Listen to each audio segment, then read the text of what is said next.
Bonjour à toutes et à tous. Merci d'être venus aussi nombreux pour ce rendez-vous avec Alain Baraton.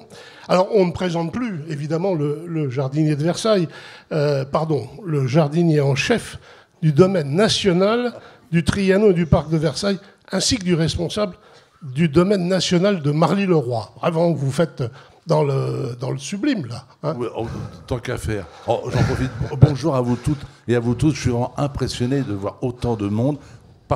Excusez-moi de vous tourner le dos, bien évidemment, mais j'ai eu un petit moment d'angoisse avant d'arriver, parce qu'on avait presque l'impression d'être un peu les Rolling Stones de l'horticulture. Ah oui, non, mais c'est très impressionnant. Bon, c'est vrai que Alain Baraton, on connaît votre voix, hein, tous les auditeurs des radios le connaissent, votre visage aussi, parce que vous êtes une des vedettes aussi de la télévision. Et je me permets, si vous le permettez, de vous interrompre, parce que mais je vous en prie. L'un de mes plus beaux cauchemars de voix, c'est justement ici à Pau, il y a quelques années déjà. Je suis accueilli par François Bayrou, et une vieille dame vient nous voir. Une vieille dame merveilleuse, la grand-mère telle qu'on se l'imagine. Elle avait mis une très jolie robe à fleurs. Elle vient me voir et me dit « Oh, je ne vous connaissais pas physiquement, je connais votre voix, je voulais vous saluer. » Alors, je me gonfle un petit peu, vous vous en doutez, et je lui dis « Vous n'êtes pas trop déçu ?» Et me dit « Papa, ce n'est pas le physique qui compte le plus. » Non, vous avez raison, parce qu'on découvre, avec votre dictionnaire amoureux des arbres, vous inventeriez en quelque sorte, avec évidemment la verbe qui vous est coutumière, la jante sylvestre, comme on dit, hein, je crois. Du commun abricotier aux rares amanats, l'étonnant arbre de pluie, vous en parlerez un peu tout à l'heure, vous nous proposez un tour d'horizon, moi je dirais plus une sorte de voyage sentimental en 165 chapitres, en 165 étapes. Vos lecteurs, pour ceux qui ne l'ont pas encore découvert, puisque le livre est paru il y a déjà quelques mois, s'étonneront, apprendront même beaucoup, se souviendront et même souriront en quelque sorte des secrets que vous évoquez dans ce livre. Permettez-moi pour commencer cet entretien par une question très personnelle. Vous dites souvent être né le 1er juillet 1976. Alors je ne veux pas paraître désagréable, mais je suis désolé Alain Baraton, vous paraissez un peu plus âgé que vos 46 ans. Pourquoi cette date ? Vous êtes très désagréable. Non. Très honnêtement, je suis vraiment né le 1er juillet 1976. Avant, j'avais le sentiment de ne pas exister. Ma vie est une erreur. Je suis né en réalité le 10 septembre 1957. Oui, j'avais compris. Un jour, je demande à ma maman combien d'enfants aurait-elle eu si de mon temps la pilule avait existé. Ne jamais poser cette question. Je suis le 5e d'une famille de 7. Elle m'a répondu 2, peut-être 3, pas au-delà. Je ne suis donc pas un enfant de l'amour. Et, bah oui, mais j'aime beaucoup ma maman. 98 ans, le 24 mars, toujours bon pied, bon oeil. Et que vous accompagnez toujours. Tout à fait, c'est une femme merveilleuse. Arcachon. Tout à fait.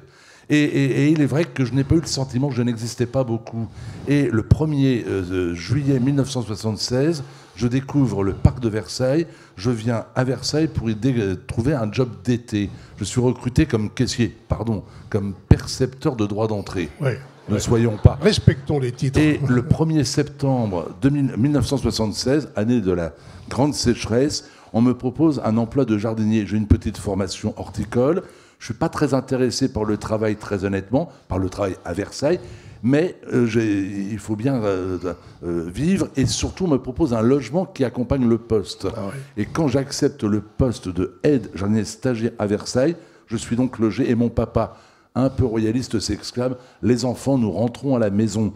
Et il est vrai que je n'ai eu de cesse de vouloir éviter d'être dirigé par des gens que je jugeais peut-être un petit peu excessivement comme nuls et incompétents. Quand on a 19 ans, qu'on est tout en bas de l'échelle, tous ceux qui vous dirigent sont forcément nuls et franchement incompétents.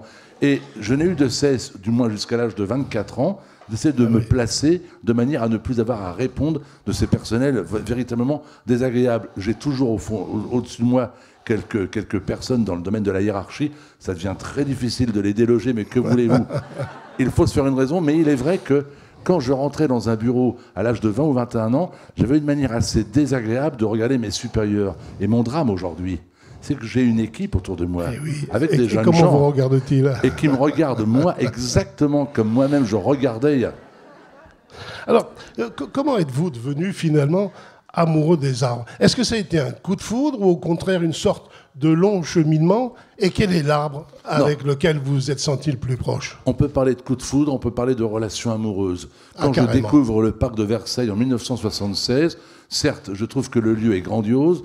Oui, je trouve que l'histoire est merveilleuse, l'histoire de cet endroit. Mais je ne suis pas amoureux des bégonias. Un bégonia ne me parle guère. Un buis ne m'évoque pas de grands souvenirs. Et puis, soudainement, vous avez devant vous, et c'est un chêne. C'est le chêne de Marie-Antoinette. Et vous apprenez que ce chêne, il a été planté en 1670. Donc, s'il pouvait parler, il pourrait peut-être vous raconter les conversations entre André Le Nôtre et Louis XIV. Ce chêne a connu Louis XV, il a connu la Révolution française, il a connu Marie-Antoinette fuyant Versailles, il a connu l'Empire, le général de Gaulle. Et je me suis dit, mais comment un arbre peut-il être aussi beau, aussi massif, aussi fort, en partant d'un petit gland, d'une petite graine ridicule? Et pourtant, l'arbre, il est monumental. Et puis, malheureusement, d'abord la tempête de 1999, puis la canicule de 2003 qui va tuer le chêne de Marie-Antoinette me prouve que ces colosses, ces monuments végétaux que sont les arbres, finalement, sont terriblement fragiles. Donc, mon amour pour les arbres s'est forgé à Versailles au contact du chêne. Et maintenant, je suis sûr qu'il faut tout faire pour protéger les vieux arbres. Alors, justement, quels sont les arbres qui vous ont, en dehors de celui-là, qui vous ont le plus étonné, le plus intrigué, le plus surpris? Mais tous les arbres, tous sans exception. Mon grand-père... Certains un peu plus, non, peut-être. vous allez comprendre. Mon grand-père, par exemple, avait planté, quand j'étais gamin, un prunier à Quetch. Et il s'avère que j'étais admiratif de mon grand-père. Mon grand-père nous a quittés il y a plus de 40 ans, mais le prunier, lui, continue chaque année d'offrir ses fruits. Eh bien, quand vous êtes au pied de cet arbre, qui n'est pas très grand, qui n'est pas très beau, et que vous goûtez les fruits qui ne sont pas meilleurs que ceux du voisin, oui, mais ce sont les prunes de mon grand-père.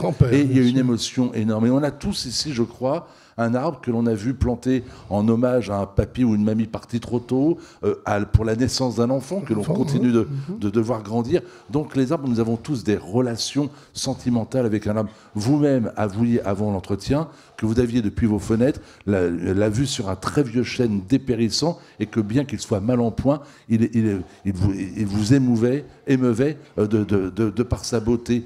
J'aime tous les arbres, même si malheureusement de temps en temps il faut en couper, même si de temps en temps certains peuvent être un petit peu, j'allais dire, dans des emplacements ou dans des situations malheureusement désagréables, mais j'aime les arbres tous. D'accord. Pourtant, vous racontez dans ce très joli bouquin, vous racontez des histoires d'arbres qui sont quand même un peu extraordinaires. Par exemple, le dernier spécimen d'un arbre disparu qui a été au Sri Lanka sauvé parce qu'on lui a attribué le titre de moine. Et puis il y en a d'autres encore, ce baobab qui peut stocker jusqu'à 100 000 litres d'eau, ce qui est absolument c'est dément. Étonnant. Mais vous parlez du Crudia zelanica, c'est le nom officiel Je vous laisse le prononcer, de cet arbre qui vit au Sri Lanka.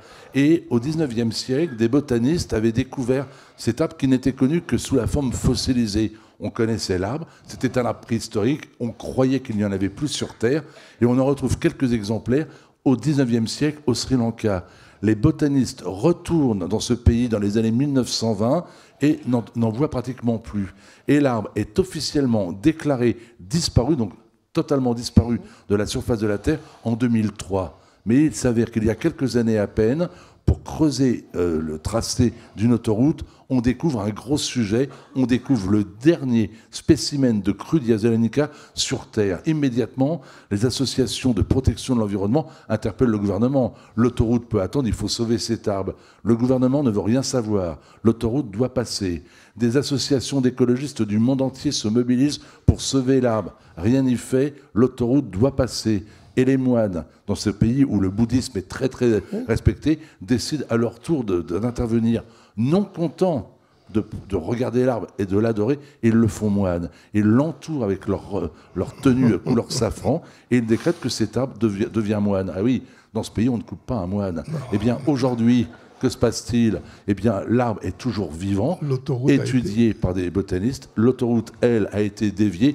Comme quoi, quand on veut, parfois on peut. Oui, tout à fait. C'est une très jolie histoire. Ou encore, un arbre le plus dangereux du monde, c'est le mansilinier, c'est ça? Oui, c'est un... Et cet arbre-là, vous avez également du respect pour lui. Ben oui, quand ceux qui ont la chance d'aller de temps en temps aux Antilles le reconnaîtront facilement. Les habitants mettent des grandes croix rouges dessus pour qu'on n'y touche pas. Cet arbre, vous ne pouvez pas dormir dessous, car s'il pleut, l'eau qui va s'imprégner de la sève est extrêmement brûlante. Vous ne pouvez pas le brûler. Si vous le brûlez, ce que vous respirez peut être très toxique. C'est l'arbre le plus dangereux du monde. Quant aux fruits, n'en parlons pas. Si vous croquez dedans, déjà vous avez la bouche qui devient une centrale atomique. Si vraiment vous êtes capable d'avaler le morceau de fruit, c'est direction les urgences avec au minimum un œdème pulmonaire.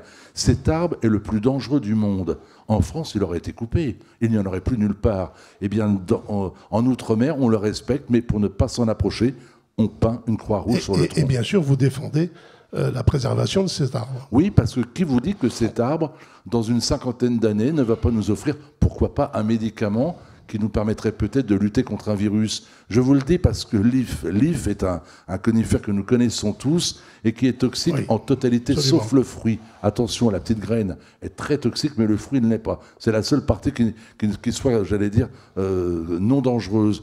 Eh bien, les ifs, depuis quelque temps, permettent la fabrication de médicaments pour avec des propriétés antitumorales. Donc, même un arbre toxique dans sa totalité peut permettre à l'industrie pharmaceutique d'offrir un médicament. Alors, qui sait si le mansilinier, demain, ne viendra pas utile à toutes et à tous. Très bien. Encore quelques souvenirs de votre bouquin. Pour parler des records, vous parlez d'un arbre qui a 9550 ans. Mais comment est-ce possible? Comment peut-on calculer un âge aussi extraordinairement long? L'histoire est extraordinaire. Nous sommes aux alentours des années 2000. Un scientifique suédois est en train d'explorer une partie de la Suède et dans un vallon véritablement encaissé, il découvre un bosquet de sapins. Et parmi les sapins, il y en a un qui attire son attention. Et cet homme constate qu'il a un tronc qui est particulier, il est rabougri, il a une souche imposante et il décide de calculer son âge. Alors, il installe une machine qui pratique la dendrochronologie atomique. On fait simple. Tous les ans, un arbre fabrique une couche de bois. Pour connaître l'âge d'un arbre, il suffit de le couper, de compter les cernes et vous avez son âge. Là, fort heureusement, il ne va pas le couper, mais de l'extérieur, la machine permet de compter les cernes sans faire de mal au végétal. Et il voit son compteur qui s'affole. Là, il se dit, il y a quand même un problème quelque part. Je présume que cet homme s'est dit, si je bois ou si je fume, j'arrête. Et il va vérifier les piles de son engin. Et après vérification, le chiffre indique toujours 9450 ans. Alors il se dit, ce n'est pas possible. 2 équipes scientifiques sont appelées en renfort, une est russe, l'autre est américaine. Et ils vont confirmer, y compris par l'emploi du carbone 14, eh bien, l'âge de l'arbre. C'est un sapin Noël, un Epicéa abies, qui en fait l'être vivant le plus âgé sur la planète. Nous avons donc sur Terre un arbre vieux de 9450 ans. Ce qui me permet de dire que l'arbre, je ne cesse de dire que l'arbre c'est le temps passé, le temps présent, le temps à venir, mais l'arbre c'est aussi peut-être l'éternité, parce que quand on est âgé de 9450 ans, on n'est peut-être pas dans la véritable éternité, mais on s'en approche. On s'en approche, exactement. Vous n'hésitez pas à dire que les arbres, finalement, et vous le dites à l'instant même, sont des témoins de l'histoire, et aussi de l'histoire des hommes et de l'histoire des nations et des pays. Est-ce que c'est quand même pas accorder un peu trop d'importance à l'arbre? Est-ce que c'est pas une manière un peu surdimensionnée? Quand vous découvrez Oradour-sur-Glane, ce village martyr du Limousin, vous découvrez un village totalement brûlé. On a laissé les carcasses de voitures. L'église n'a jamais été reconstruite. Le village, lui, s'est rebâti à côté. Et vous avez donc la trace visible de la barbarie nazie de la fin de la guerre. Et à l'entrée du village d'Oradour-sur-Glane vit un chêne. Ce chêne fut le seul être vivant témoin des exactions des barbares. Cet arbre n'est pas n'est pas qu'un arbre. Il est le témoin vivant au même titre que ce chêne qui est à l'entrée du camp d'Auschwitz. Donc ce sont des témoins très importants. Les arbres sont capables de prouesses. L'arbre est capable de percevoir son environnement. Juste pour vous donner un exemple de sa compétence, de sa capacité à connaître son environnement. Prenons l'exemple du cocotier. Le cocotier pousse droit. Tous les cocotiers du monde poussent droit. Mais quand le cocotier vit en bord de plage, il s'incline au-dessus de l'eau dans l'espoir que la noix aille dans l'eau pour aller coloniser une île lointaine. En France, toutes les plantes qui vivent sur le long du littoral, elles penchent du côté de la terre parce qu'elles savent que si la graine tombe dans l'eau, il n'y aura pas de reproduction. Et en plus, le vent dominant vient du large, donc la plante penche sur la terre. Les vents viennent aussi du large dans les pays tropicaux. Et pourtant, le cocotier brave le vent pour essayer d'avoir une descendance viable. Comme quoi, les arbres sont capables de temps en temps de quantité de prouesses. Quittons le domaine des arbres un instant. Je vais vous parler de la cuscute. Vous ne connaissez pas. C'est une plante que les jardiniers, dans les potagers, malheureusement, combattent régulièrement. C'est une sorte de plante qui n'a pas vraiment de feuilles. On dirait des petites lianes qui est vraiment très envahissante. Et on a mis en évidence que la cuscute a été attirée par les tomates. C'est une plante qui a besoin des autres plantes pour grimper. Et quand on a un pied de tomate, la cuscute se dirige directement vers le pied de tomate. C'est étonnant. Vous mettez un pied de cuscute, une pied de tomate, la plante, elle y va. Mais comment fait-elle pour savoir qu'il y a un pied de tomate? Les scientifiques se sont amusés à mettre de l'odeur de tomate sur des fiches, des tuteurs. Eh bien, la plante, elle y va. Vous avez donc des plantes qui ont du nez, qui sont donc capables de sentir. Avouez que c'est quand même troublant. Tout à fait. Mais est-ce à dire que finalement, sans les arbres, les hommes ne seraient pas ce qu'ils sont? Mais sans les arbres n'existeraient pas du tout. Je vous rappelle que notre lointain ancêtre Lucie vivait dans les arbres. On l'oublie trop souvent, mais les premiers humains vivaient les arbres. Ils y passaient leur journée et ne quittaient l'arbre que pour se déplacer. Et encore, ils le faisaient au minimum. Quand on parle de l'invention du feu, que brûlaient les hommes quand ils ont découvert le feu? Du bois, bien évidemment. Ils ont donc pu se nourrir avec le bois. Avec quoi se sont-ils logés? Avec le bois, là encore. Donc, effectivement, nous avons besoin des arbres pour vivre. Là où il n'y a pas d'arbres sur la planète, ce sont des déserts. Alors, on va vous dire, oui, mais dans un désert, il y a une vie. Mais quelle vie? La vie est extrêmement complexe. Nous avons besoin des arbres pour nous nourrir, pour nous loger, pour rêver, pour respirer. C'est l'arbre qui nous permet également d'avoir un air sain, pour lutter contre l'érosion des océans, etc., etc. Vous parlez des arbres en danger, ces arbres qui sont effectivement le poumon de la planète. L'homme est finalement à la fois le meilleur ami, peut-être, mais aussi son meilleur ennemi, non ? Oui, mais il y a une relation complexe entre l'arbre, l'homme et la forêt. D'un côté, il y a l'arbre, le protecteur. Nous sommes tous admiratifs, je crois, des arbres. Nous aimons tous les arbres, et l'arbre est omniprésent. Vous pensez que, d'une façon générale, les hommes aiment les arbres? Je pense qu'en règle générale, les hommes aiment les arbres, même si parfois ils ont peur des arbres quand ils sont plantés en nombre, parce que c'est dans les forêts que se trament tous les drames de notre enfance. Le petit Pousset, c'est dans une forêt qu'on veut aller le perdre. Même César n'osait pas attaquer la France, la Gaule, de peur. Parce que la forêt fait peur. Ben oui, tout à fait. Donc, l'arbre est quand même quelque chose de particulier. Mais comment voulez-vous ne pas être interloqué par un géant végétal qui est capable depuis 1000 ans de vivre sur place et d'avoir résisté à tout? Donc l'arbre nous interpelle. L'arbre est aussi souvent l'empêcheur de tourner en rond. Combien de fois ai-je entendu qu'un arbre devait être coupé pour éviter les feux dans une gouttière? Dans une commune des Vosges, il n'y a pas très longtemps, on a coupé un arbre vieux de 450 ans pour installer le temps d'un week-end une auto-tamponneuse. On est tombé sur la tête. Voilà. Alors, on a eu un phénomène un peu similaire du côté de Naï en Béarn. Les grands incendies de l'été, comme ceux qui ont ravagé, je crois, plus de 30 000 hectares dans la forêt de Gascogne, ou alors les tempêtes comme celle de 1999, font-elles prendre conscience finalement de l'importance vitale des arbres aux yeux de l'opinion publique, ou est-ce que cette même opinion publique considèrent un peu ces phénomènes comme passagers. Est-ce que vous êtes vous-même inquiet sur cette perception qu'ont finalement les populations sur l'importance des arbres? Moi, je distingue opinion publique et pouvoir public déjà. Et je pense que le citoyen, oui, effectivement, a conscience. Moi, je fais partie de la génération qui regardait terrifié à la télévision les émissions, je parle d'autrefois, de Christian Zuber. Je ne sais pas si vous vous rappelez de Christian Zuber. Déjà, à l'époque, il alertait sur le danger qui nous menace, à savoir la disparition de la biodiversité. Ensuite, nous avons eu Frédéric Rossif également, qui nous permettait de découvrir le monde merveilleux des animaux. Est arrivé bien après les émissions de Ushuaïa. Alors, mon propos n'est pas du tout politique, mais je regrette que l'émission de Nicolas Hulot commençait toujours par « Il y a urgence » et qu'ensuite on oubliait qu'il y a urgence. Voilà. Donc effectivement, il y a aujourd'hui urgence à planter. Le président Emmanuel Macron souhaite planter 1 milliard, je crois, d'arbres pour son quinquennat à venir. J'espère objectivement que le projet va aboutir, car nous avons besoin des arbres. Il faut déjà replanter ou laisser la nature se reconstituer là où elle a souffert des incendies. Il y a un débat qui me gêne quelque peu, c'est quand on parle de planter différemment pour adapter l'arbre aux conditions climatiques à venir. Pourquoi ça vous dérange? Parce que je suis inquiet quand l'homme commence à intervenir dans le déroulé normal de la nature. En Guyane française, on a beaucoup exploité la forêt, et pour qu'elle repousse rapidement, on y a planté les eucalyptus. L'eucalyptus est un arbre qui a des feuilles qui généralement tombent le long du corps, du tronc, ce qui permet au soleil de caresser l'intégralité de la ramure. Ce qui veut dire que le soleil touche le sol, il n'y a plus de sous-bois. C'est absurde. Quand on parle de la forêt des Landes, forêt qui est toute mon enfance, toute ma jeunesse, j'adore cette forêt.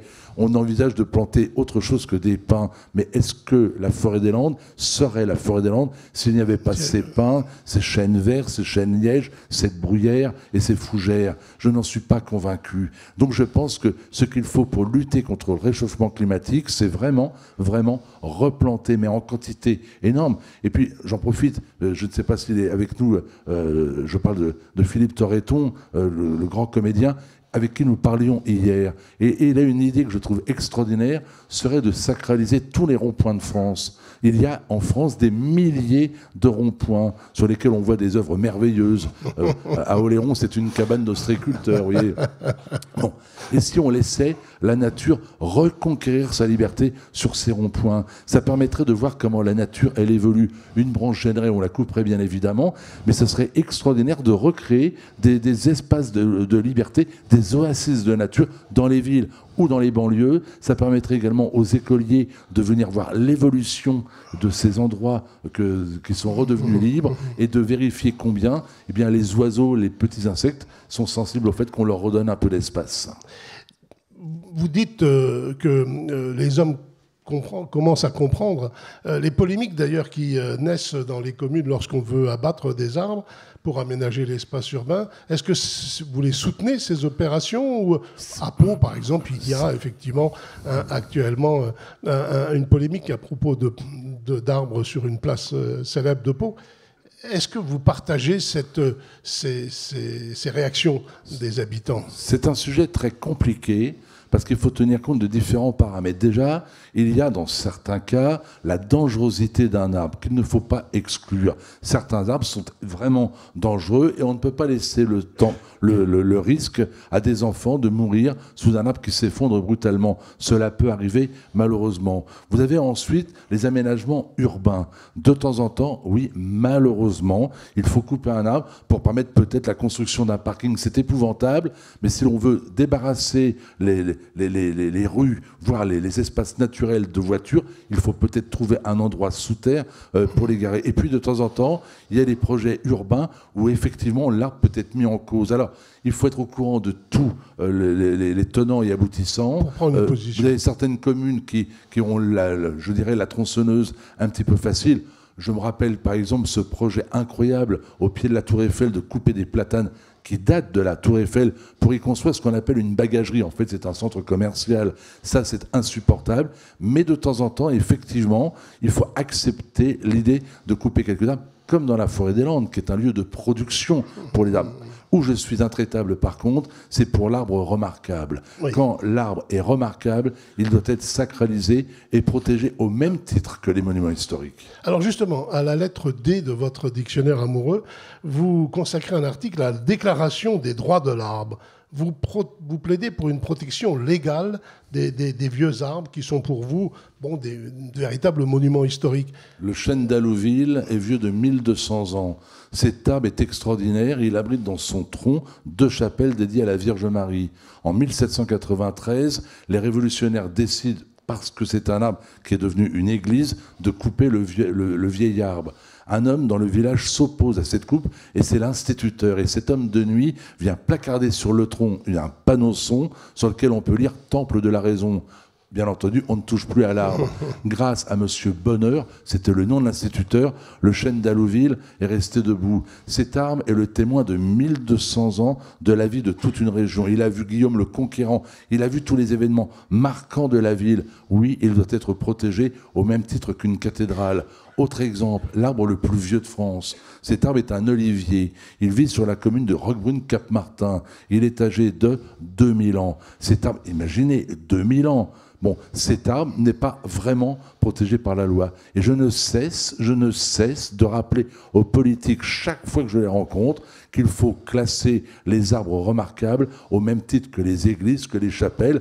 Est-il normal que cet olivier de Roquebrune-Cap-Martin soit moins bien protégé qu'une œuvre contemporaine au milieu d'un rond-point d'une départementale? C'est quand même complètement aberrant. Mais je reproche aux hommes politiques d'être un peu frileux. Et je ne suis pas du tout en campagne électorale, ni même ici pour saluer François Bayrou, mais quand j'avais rencontré François Bayrou, il y a maintenant longtemps, il était candidat à la présidentielle et avait été sensible à la thèse de l'arbre admirable. Il m'avait promis de l'inscrire dans son programme, que s'il était élu, l'arbre remarquable serait protégé.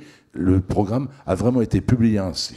Alors justement, vous affirmez assez souvent que les dirigeants politiques ne pensent jamais aux arbres, en tous les cas, n'en parlent pas beaucoup. Trop peu, oui. Et vous aimez citer 2 personnages, Georges Pompidou et François Mitterrand. Vous dites, ces gens-là, ces 2-là, eux, ont beaucoup parlé des arbres. Pourquoi aujourd'hui cet éloignement, finalement, des dirigeants politiques vis-à-vis de l'arbre? Est-ce qu'il y a une raison que vous avez trouvée, identifiée? François Mitterrand, qui fut l'objet de bien des tourments, car j'ai rencontré le président de la République en 1982-1983, il vient dans les jardins de Versailles, je suis tout jeune, et il me demande de l'accompagner simplement pour que je lui parle de quelques arbres. Et au moment de me quitter, il me demande si je suis moi-même, si j'ai un jardin et si j'ai planté un arbre. Et je lui dis oui, monsieur le président, sur l'île d'Oléron. Et il me dit, alors souvenez-vous, jeune homme, on ne vend jamais là où on a planté. Et puis il est parti. Et puis, j'avais ce petit terrain sur l'île d'Oléron que j'ai dû vendre 20 ans plus tard. Et je me rappelais Mitterrand disant qu'il croyait aux forces de l'esprit. Et je me suis dit, j'espère qu'il n'est pas rancunier. Donc, apparemment, il ne l'est pas trop. Voilà. Et quant à Georges Pompidou, effectivement, il avait écrit une lettre exceptionnelle qui est dans mon livre. D'ailleurs, je l'ai reproduit intégralement. Où il demande à Jacques Chaban-Delmas de ne plus couper les arbres le long des routes. Et cette lettre, elle est empreinte d'une poésie incroyable. Donc ce sont des grands hommes qui, effectivement... Alors, pourquoi aujourd'hui des hommes politiques qui occupent les fonctions que ceux-là avaient occupées précédemment, finalement, ne parlent pas d'arbres? Parce qu'ils sont frileux, parce que l'arbre apparemment n'est pas mobilisateur. Est-ce que vous avez entendu l'arbre au cœur des projets politiques, y compris des écologistes? J'aurais aimé que le mot arbre soit prononcé de temps à autre. Je crois qu'il y a encore cette image un petit peu... Mais ça tient à quoi, tout ça? C'est quoi que je crois qu'aujourd'hui, il faut, c'est un terme que l'on emploie souvent, créer le buzz. On est tous d'accord quand on parle des arbres. Qui ici est pour l'abattage des arbres historiques? Personne. Donc on ne pourrait pas se démarquer politiquement. Et c'est un peu navrant. Et je constate qu'il n'y a pas une vraie politique en faveur des arbres. J'espère pouvoir un jour obtenir avec d'autres le classement des arbres dits remarquables. J'espère qu'un jour cette déclaration des droits de l'arbre sera au moins étudiée au Parlement. Pour le moment, rien n'y fait, parce que l'arbre est également l'empêcheur de tourner en rond. Le magnifique rond-point à venir, s'il y a un arbre, on ne peut pas le faire. Au Japon, il n'y a pas très longtemps, on devait abattre un vieux Jingo vieux de 200 ans pour construire une gare. La population s'est mobilisée, et bien elle obtenait gain de cause. La gare, elle existe, mais l'arbre est aujourd'hui au milieu de la gare. On était capable de construire. C'est merveilleux. Alors, je vais poser une question pour participer au buzz, justement. Pour reconstruire la cathédrale, la charpente de la cathédrale Notre-Dame, je crois qu'on s'apprête à couper pas loin d'1 millier d'arbres, oui. de vieux chênes. Oui. C'est une forme, je reprends un néologie, c'est une forme d'arbricide. Quel regard vous portez sur... Est-ce qu'il n'y aurait pas mieux valu, finalement, utiliser des matériaux modernes à base de composite, non? Alors, ne parlons pas de transformation, simplement est-il logique de couper des arbres pour en faire des poutres pour la cathédrale Notre-Dame de Paris? J'ai un ami, un prêtre, le curé de l'Épine, qui est venu sur place bénir ces arbres. Et il m'a dit lui-même qu'il avait quand même un peu de gêne à bénir des arbres qu'il allait condamner en quelque sorte. Donc oui, c'est un cri, c'est terrible. Mais d'un autre côté, ces arbres ont été plantés pour justement que leur bois nous soit profitable. J'aime cette idée de l'arbre qui va être utilisé. On préfère quoi aujourd'hui? Avoir du plastique autour de soi, avoir des matières synthétiques, ou vivre avec du chêne, avec du mobilier noble fait dans du bois. Donc malheureusement, je crois que c'est le but d'un arbre, quand il n'est pas, je rappelle toujours, remarquable, de nous offrir du bois. Mais ce que je n'accepte pas, c'est le gaspillage. Il est insupportable de voir des forêts avec des arbres par terre et du bois qui pourrit sur le bas-côté. Ça, c'est inacceptable. Mais que des arbres soient plantés, comme le fit Colbert autrefois, pour que ces arbres adultes fournissent l'industrie, pourquoi pas? Ça fait quand même un petit peu de cri au cœur, mais un petit peu comme tous ceux qui mangent de la viande. Moi, je suis de ceux qui, de temps en temps, aiment bien un bon steak. Je serais incapable de tuer un bœuf, je peux vous le garantir. Et d'ailleurs, chaque fois qu'un bœuf me regarde, j'ai honte. Bah, oui. Les arbres en ville, dans toutes les cités modernes qui ont poussé ces 40 dernières années, comme des champignons, si je puis dire, pourraient-ils être finalement des modérateurs sociaux? En fait, des stabilisateurs entre les générations et les communautés. Est-ce que, pour s'inspirer de Georges Brassens, est-ce que tous ces arbres qui n'existent pas, s'ils étaient plantés, pourraient finalement rendre les gens un peu plus heureux? Bien évidemment. Ouais. J'observe que lorsqu'il y a eu ce qu'on appelait autrefois, il y a quelques années, la crise des banlieues, ça brûlait beaucoup là où il y avait très peu d'espace vert. Et vous parlez de Georges Brassens qui avait compris, lui, l'utilité des jardins. Quand il parle des bancs publics et des amoureux qui, sur les bancs publics, viennent se bécoter, ce n'est pas par hasard. C'est le jardinier qui est l'inventeur du réseau social. Le banc, on ne parle jamais suffisamment du banc. Un jour, il y a un homme ou une femme qui s'est dit, je vais créer un réseau social, un banc. Vous mettez une planche horizontale qui permet à plusieurs fessiers de s'asseoir côte à côte et de converser. C'est une idée géniale, personne n'en parle jamais. Et il est vrai que quand vous mettez un banc, vous mettez un arbre à côté qui vous permet de vous procurer en été fraîcheur et ombrage. C'est peut-être la base même du bonheur. Et si demain, dans les cités dites difficiles, on plantait des arbres en quantité pour permettre aux jeunes et aux vieux de converser à l'ombre des vieux arbres, je suis persuadé que le monde irait beaucoup mieux. La langue française est sans doute... Oui, quelques applaudissements, vous pouvez.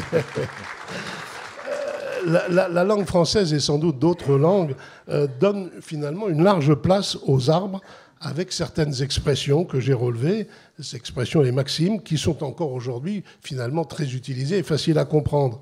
Ne dit-on pas vieille branche, prendre racine, un arbre qui cache la forêt, solide comme un chêne, sentir le sapin, oui, malheureusement. C'est moins bon. Est-ce que ce sont simplement des métaphores ou est-ce qu'il s'agit véritablement d'hommage des hommes aux arbres? Oui, ces expressions qui nous rappellent effectivement l'importance des arbres dans notre vie, combien le végétal nous est précieux et combien, si l'on veut être sûr que demain sera une belle journée, il faut toucher du bois. Vous ne l'avez pas cité, qui est quand même l'expression peut-être la plus importante. Il a été démontré que les animaux, finalement, avaient cette capacité de sentir les choses autour d'eux. Est-ce que les arbres, qui sont pourtant des êtres vivants, comme vous le démontrez tout au long de votre livre, est-ce que ces arbres sentent-ils aussi leur environnement immédiat? Je vais vous citer 2 exemples précis. Le premier, dans les années 1990, en Afrique du Sud, il y a des koudous, ce sont des antilopes, qui se nourrissent depuis des millénaires de feuilles d'une variété d'acacia. pendant des millénaires, les koudous appréciaient la feuille de l'acacia. Mais pour une raison totalement inexpliquée, la population des koudous a explosé, mettant en péril la survie des acacias. Et sans que l'on sache comment, les acacias sont devenus toxiques. Les scientifiques ont découvert des koudous morts par milliers. Ce qui veut dire que l'arbre, pour se défendre des koudous, avait rendu sa sève véritablement nocive. Comment l'acacia savait-il qu'en tuant les koudous, il allait se sauver lui-même? Mais si un acacia a été capable de transformer sa sève, il a été capable également de transmettre à d'autres sa technique. Donc l'arbre a été capable de communiquer. Chose aussi incroyable, hein. Quelques années plus tard, la population des koudous est redevenue normale. Eh bien, les acacias, aujourd'hui, sont redevenus comestibles pour les koudous. Autre exemple, encore plus frappant, nous sommes dans les années 1970 en Espagne et des incendies font des dégâts considérables. Et les photos aériennes montrent très clairement que là où il y avait des cyprès de Provence en quantité, les dégâts du feu ont été moindres. Je ne dis pas que le cyprès ne brûle pas, mais il arrive à résister davantage au feu. Alors les scientifiques se posent la question et étudient le cyprès. Et on se rend compte que l'arbre, en présence d'une élévation des températures, produit de l'évapotranspiration. Alors, un petit cours botanique très rapide. Une plante se nourrit en puisant avec de l'eau dans le sol les sels minéraux et les oligo-éléments. Cette sève dite brute monte jusqu'au niveau des feuilles où, sous l'action du gaz carbonique et du soleil, se pratique la photosynthèse. C'est quelque chose de très compliqué qui fait que cette sève brute qui est montée devient une sève assimilable par les tissus de la plante, donc de la nourriture. Et cette sève redescend. Mais l'eau, qui n'a servi que de conducteur, elle, est évacuée par les feuilles. C'est pour ça qu'on voit souvent sur les forêts cette petite brume au petit jour. Et le cyprès est donc capable, en présence d'une élévation de température, à provoquer de l'évapotranspiration pour se créer une sorte de nuage de vapeur d'eau autour de lui et pour limiter les conséquences des flammes. Ce qui est incroyable, c'est que le cyprès, en contact avec la chaleur, pratique l'évapotranspiration, mais que le cyprès, qui lui n'est pas en contact, il est un peu en retrait, au même moment provoque le même dispositif. Ce qui veut dire que le cyprès a été capable de donner l'alerte à tous ses collègues. C'est quand même assez incroyable. Mais on a oublié que l'arbre, depuis des millénaires, s'était adapté à notre style de vie. La pomme. Je suis sûr que vous ne vous êtes jamais posé la question. Moi, je suis le spécialiste des questions sans réponse. On vous en apporte quand même beaucoup. Du style, y a-t-il des prises de terre sur un bateau? Et ça peut sembler aberrant, mais je me pose la question.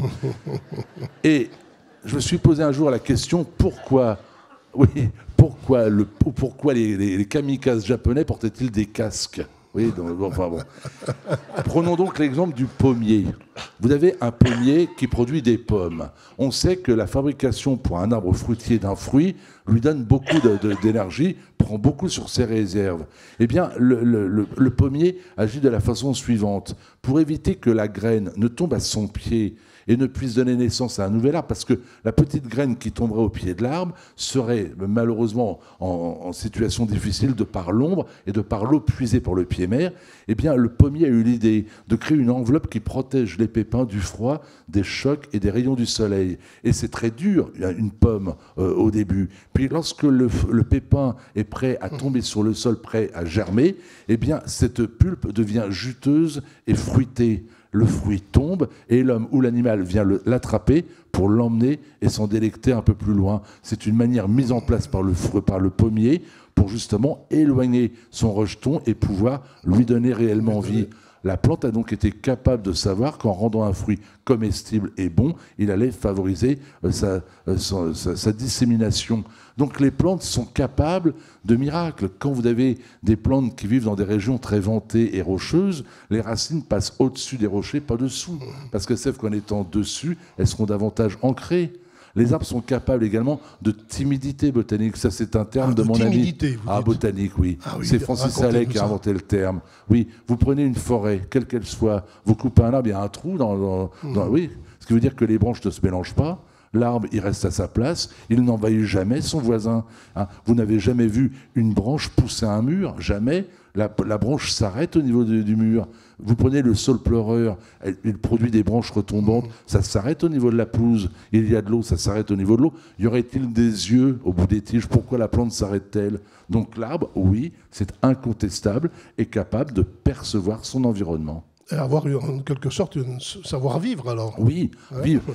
Et des études, il n'y a pas très longtemps, ont même prouvé que le bouleau, la nuit, avait les feuilles, les branches qui s'affaissaient quelque peu, un petit peu comme nous, notre corps se repose. Il semblerait que l'arbre n'a pas la même pression de sève dans ses rameaux. L'arbre dormirait peut-être même. Alors après, je me pose la question, si un bouleau dort, de quoi rêve-t-il? Je ne sais pas si vous prenez, comme certains, les arbres dans vos bras, ou si vous aimez vous appuyer sur le tronc des arbres, mais croyez-vous que l'on puisse ressentir quelque chose au contact de l'arbre? Oui, incontestablement. J'ai évité de prendre les arbres dans vos bras. On a souvent de très mauvaises surprises, surtout si c'est un résineux. Après, ça peut être bon. J'ai également, certains soirs de désœuvrement, conversé à des arbres. C'est quand j'étais à 2,8 g, 2,9 g. Je leur parlais beaucoup. Je ne peux pas vous dire que l'échange fut fructueux. Ce qui est certain, c'est que quand vous vivez dans un environnement boisé, oui, vous êtes beaucoup plus calme et serein. Observez ceux qui se promènent dans les bois. Ils ont souvent le sourire, prennent le temps de marcher et respirent à plein poumon. Il a été prouvé, mais scientifiquement prouvé, médicalement prouvé, que les personnes qui souffraient et qui vivaient dans un hôpital entouré d'espaces naturels, eh bien, avaient un taux de guérison plus rapide et plus important. Donc on a besoin, effectivement, pour notre bien-être, de la présence des arbres qui nous apporte un plus, c'est reconnu, c'est incontestable. Mais de là à pratiquer ce que l'on appelle la sylviothérapie, terme que j'aime moyennement, je préfère bain de forêt, c'est le terme des Japonais, voilà. Mais prendre un arbre, je connais des arbres, le Gleditschia triacanthos, il a des épines énormes. Énorme. On évite de trop l'enserrer, et le mancélinier, bien évidemment, on l'oublie. Le thème cette année des rencontres littéraires, c'est l'envie de vivre. Alors avec vous, on est plutôt gâtés, puisque vous nous dites que les arbres vous ont transmis l'envie d'éternité. Ah, si je peux me permettre, Alain Baraton, vous pouvez nous confier votre secret d'éternité, c'est quoi? Oui, peut-être de planter des arbres. Parce que vous voyez, je ne sais pas quel est à vous toutes et à vous tous votre métier, mais je sais que le mien me permet de planter des arbres qui vivront très longtemps. Jean de La Fontaine aimait Versailles, et un jour il découvre les jardiniers à l'œuvre, il va écrire sur son carnet que ceux qu'ils ont plantés vivent 1000 ans et plus, et que peut-être mes équipes et moi-même avons planté des arbres qui vivront 1000 ans, voire plus. Et je me plais beaucoup à l'idée de voir que ce que j'ai fait aujourd'hui sera encore visible et apprécié peut-être dans quelques centaines d'années. C'est pour moi mon secret d'éternité. Mais d'un autre côté, de temps en temps, la réalité me rattrape. Je vis dans un domaine où seul le roi a le droit de survie, de gloire posthume. Il est difficile de briller après Louis XIV. Ouais. Un seul jardinier, depuis ce temps-là, a fait parler de lui, André Le Nôtre, alors qu'il y en avait un autre, dont on ne parle jamais, Jean-Baptiste de la Quintinie. Un type que je trouve exceptionnel. Cet homme, pour vous montrer à quel point il avait du génie, plantait au Grand Trianon des orangers. Nous sommes en 1670-80. Il les plantait en pleine terre et il les recouvrait en automne d'une structure de bois et de verre. Et on dépanotait l'ensemble au printemps, ce qui fait que si vous étiez venu sous Louis XIV au Grand Trianon en été, on découvrait en pleine terre des orangers fleurir et fructifier. C'était quand même extraordinaire. Jean-Baptiste de la Quintinie, qui est l'inventeur des primeurs, c'est lui qui, le premier, a été capable de créer des légumes hors saison. À Versailles, on mangeait des asperges 11 mois sur 12. C'est quand même considérable. C'est encore Jean-Baptiste de la Quintinie qui a magnifié la taille fruitière et qui s'est dit, si on taille un arbre le long d'un mur, l'arbre va récupérer la chaleur diffusée sur le mur, mais en même temps, le taillant à hauteur de main, on évitera que le fruit ne se dégrade en tombant de très haut. Donc on met le fruit à portée du cueilleur. Et puis, Jean-Baptiste de la Quintinie me plaît beaucoup parce qu'il s'intéressait beaucoup à l'influence de la Lune. Parce qu'il y a encore aujourd'hui, dans le métier qui est le mien, un débat sur la Lune. La Lune a-t-elle une influence sur la croissance des plantes? Et on va se livrer, si vous le permettez, à une petite expérience, que ceux qui croient que la Lune a une influence sur les plantes, lèvent la main, s'il vous plaît. Ah, vous voyez, il y a du monde. Alors, je vais donc vous donner mon point de vue, et surtout celui de la Quintigny. Moi, mon point de vue, j'y crois guère, pour une raison toute bête et toute simple, c'est que quand j'étais gamin, ma mère m'emmenait chez le coiffeur les jours de lune montante. Ah oui. Vous comprendrez pourquoi, aujourd'hui, je suis très sceptique. Jean-Baptiste de la Quintigny, oui. Je vous comprends. On a eu le même coiffeur. Merci. Jean-Baptiste de la Quintigny, lui, n'est pas que jardinier, c'est un scientifique, c'est un pédagogue. Il a créé une école, des apprentis, il s'intéresse au végétal et il s'intéresse à la Lune. Et il va noter la date de semis, la date des récoltes, la quantité, la qualité des récoltes, tout pour voir vraiment si la Lune a de l'influence. Il va donc livrer comme conclusion cette jolie phrase que je vous soumets, la Lune, : le prétexte des mauvais jardiniers. Allez, on va arriver à la fin de cet entretien. Une dernière question à la Baraton. À quel arbre aimeriez-vous être identifié? À un chêne. À un chêne, je réponds toujours à un chêne, parce que le chêne est capable de vivre 1000 ans et plus, parce que le chêne n'a besoin de personne pour être beau, parce que le chêne n'est pas un arbre que l'on taille, c'est un chêne qui n'a pas une floraison exubérante, mais c'est un bois qui, lui, permet de faire des merveilles. Le chêne, c'est un arbre qui est un peu l'arbre français, la Légion d'honneur a pour symbole le chêne, le képi des généraux aussi, c'est peut-être pas un bon exemple, mais il est vrai que le chêne, j'aime beaucoup le chêne, parce que c'est dans le chêne sacré que le druide grimpait pour en extraire du gui. Et puis j'aime le chêne, parce que c'est un arbre silencieux qui est d'une merveille, qui est incroyable. Un des arbres les plus vieux de France vit sur la commune de Pessines, en Charente-Maritime. C'est un chêne. Il a 1800 ans. Alors il n'est pas en très bel état, vous vous en doutez, mais l'idée qu'on puisse vivre 1800 ans, je trouve ça un peu fascinant. Alors moi j'ai 65 ans, hein, ça me laissera encore quelques milliers d'années à vivre. Ça me plaît assez l'idée. Merci beaucoup Alain Baraton pour ces confidences et ces réflexions. Merci.